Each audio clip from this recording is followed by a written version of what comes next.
नमस्कार. संघर्ष वृत्तवाहिनीमध्ये आपलं स्वागत. घेऊया ठाणे आणि आसपासच्या परिसरामधील घडणाऱ्या महत्त्वाच्या घडामोडींचा आढावा. नैसर्गिक आपत्तीच्या काळात सर्व यंत्रणांमधील समन्वय उत्तम असावा यासाठी महापालिका, पोलीस आणि महावितरण यांचा एकत्रित नियंत्रण कक्ष 1 जूनपासून कार्यान्वित होणार आहे. कोणत्याही प्रकारच्या आपत्तीमध्ये यंत्रणांनी अतिजलद प्रतिसाद द्यावा, त्यावरच त्यांच्या कार्यक्षमतेचं मूल्यांकन होईल, असं प्रतिपादन ठाणे महानगरपालिका आयुक्त सौरभ राव यांनी सर्व यंत्रणांच्या मान्सूनपूर्व आढावा बैठकीत केलं आहे. ठाणे महानगरपालिका क्षेत्रात कार्यरत असलेल्या सर्व यंत्रणांच्या समन्वयाचा आढावा घेण्यासाठी तसेच समस्यांवरती मार्ग काढण्यासाठी मान्सूनपूर्व आढावा बैठकीचं आयोजन पार पडलं. महापालिका आयुक्त सौरभ राव यांच्या अध्यक्षतेखाली झालेल्या बैठकीस अतिरिक्त आयुक्त संदीप माळवी, अतिरिक्त आयुक्त प्रशांत रोडे, नगर अभियंता प्रशांत सोनग्रा यांच्यासह महापालिकेचे सर्व उपायुक्त, सहाय्यक आयुक्त, विभाग प्रमुख उपस्थित होते. त्याचबरोबर जिल्हाधिकारी, पोलीस आयुक्त, प्रादेशिक परिवहन विभाग, तहसीलदार, शासकीय रुग्णालय, मध्य रेल्वे, हवाई दल, जिल्हा आपत्ती व्यवस्थापन अधिकारी, Mahavitaran, Torrent power, MIDC, ST महामंडळ, ठाणे महानगरपालिका परिवहन सेवा यांसह इतर प्रतिनिधी या बैठकीस उपस्थित होते. उपायुक्त GG गोदेपुरे यांनी सर्व यंत्रणांकडून अपेक्षित असलेल्या कारवाईबद्दल सादरीकरण केले. उपस्थित प्रतिनिधींनी त्यांच्या विभागांच्या मान्सूनपूर्व तयारीबद्दल माहिती दिली. सर्व नागरिकांना आवाहन करण्यात येत आहे की सध्या डासांमार्फत पसरणाऱ्या डेंग्यू या आजाराचा प्रसार रोखण्यासाठी प्रत्येकाने पुढील प्रमाणे कार्यवाही करावी. डेंग्यू आजार एडिस इजिप्ती हा डास चावल्याने होतो. या डासांची पैदास साचलेल्या किंवा साचवलेल्या स्वच्छ पाण्यामध्ये होते. 8 दिवसांपेक्षा जास्त दिवस पाणी उघडे व साचून राहिल्यास त्यात डास अंडी घालतात. अंड्यांच्या अळ्या तयार होऊन पुढे डास तयार होतात. यासाठी आपल्या घरातील पाणीसाठे, उदाहरणार्थ बॅरल्स, पिंपे, टाक्या, हौद, रांजणे इत्यादी दर आठवड्याला रिकामे करून घासून पुसून कोरडे करून पुन्हा भरावे. 1 दिवस कोरडा दिवस म्हणून पाळावा. पाणी साठ्यांना घट्ट झाकणे बसवावीत किंवा जुनी साडी, चादर, धोतर यांनी बांधून झाकून ठेवावीत, म्हणजे डास त्यात जाऊन अंडी घालणार नाहीत. घराच्या गच्चीवर, आजूबाजूला, अंगणात कोठेही पाणी साचू देऊ नये. भंगार सामान उघड्यावर टाकू नये. उदाहरणार्थ टायर्स, प्लास्टिक सामान, कुंड्या, टाकाऊ वस्तू इत्यादी.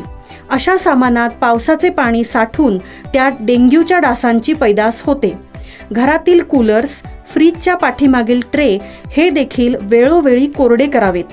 लक्षात ठेवा, नुसत्या फवारणीने डास घनता कमी होत नाही, तर त्यासाठी डास पैदास ठिकाणे नष्ट करणे ही आपल्या सर्वांची जबाबदारी आहे. कोणताही ताप अंगावर न काढता जवळच्या शासकीय रुग्णालयात मोफत औषधोपचार घ्या. अशा प्रकारे नागरिकांनी सहकार्य केल्यास डेंग्यूचा प्रसार रोखणे सहज शक्य आहे.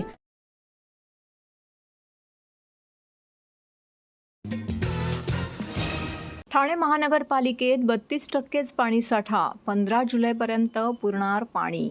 ठाणे महानगरपालिका क्षेत्रात पाणी पुरवठा बारवी आणि भातसा या धरणातून केला जातो. आजच्या घडीला या दोन्ही धरणात 32% पाणीसाठा शिल्लक आहे. हा साठा येत्या 15 जुलैपर्यंत पुरू शकतो, अशी महानगरपालिकेतील सूत्रांनी माहिती दिली आहे. विशेष म्हणजे जलसंपदा विभागाकडूनही अद्याप येत्या काळामध्ये पाणी कपात करण्याबाबत महापालिकेला कोणत्याही सूचना आलेल्या नाहीत. तरीही नागरिकांनी भविष्यातील समस्या ओळखून पाण्याचा जपून वापर करणं आवश्यक आहे. ठाणे महानगरपालिका क्षेत्रात MIDC, मुंबई महानगरपालिका, बारवी धरण, भातसा धरण, स्टेम प्राधिकरण इत्यादी ठिकाणहून पाणीपुरवठा होतो. सूत्रांकडून मिळालेल्या माहितीनुसार ठाणे महानगरपालिका क्षेत्रात पाणीपुरवठा करणाऱ्या भातसा आणि बारवी धरणात सध्याच्या घडीला 32% पाणीसाठा आहे. हा साठा 15 जुलैपर्यंत पुरू शकतो, अशी माहिती ठाणे महानगरपालिकेतील विश्वसनीय सूत्रांनी दिली आहे. महापालिका येत्या काळामध्ये पाण्याचं नियोजन करणं आवश्यक आहे. त्याकरिता इतर वापरांसाठी कूपनलिका आदीच्या माध्यमातून यावर उपाय शोधले जात आहेत. बऱ्याच ठिकाणी नागरिक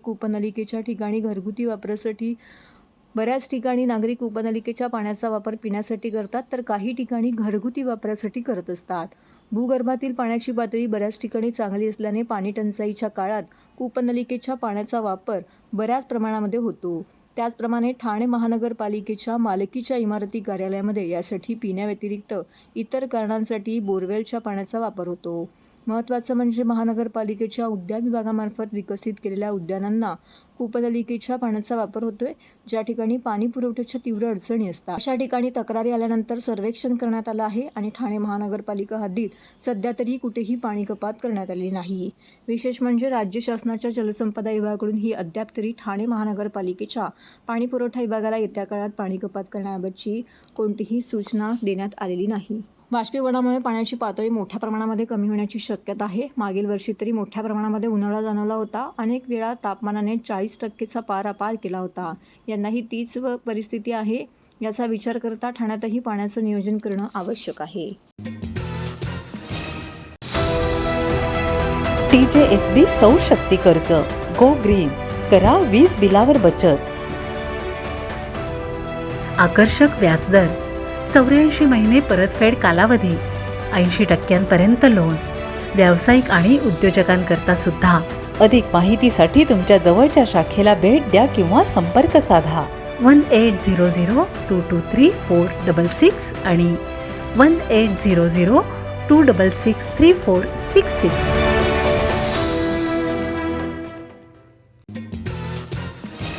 ठाणे आयुक्तालय क्षेत्रात 3748 परवानाधारक अग्निशस्त्र जप्त. निवडणुकीची आचारसंहिता लागू असल्याने ठाणे पोलिसांनी परवानाधारक अग्निशस्त्र जप्त करण्यास सुरुवात केली आहे. ठाणे आयुक्तालय क्षेत्रामध्ये 4457 परवानाधारक अग्निशस्त्र आहेत.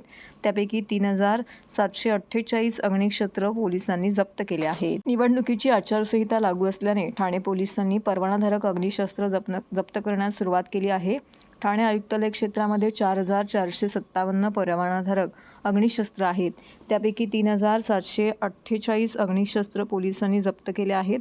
काही महिन्यांपूर्वी आमदार गणपत गायकवाड यांच्याकडून शिंदे गटाचे पदाधिकारी महेश गायकवाड यांच्यावरती परवानाधारक अग्निशस्त्राने गोळीबार झाला होता. त्यानंतर पोलिसांनी परवानाधारक अग्निशस्त्रांविषयी सावधगिरीची पावलं उचलली आहेत.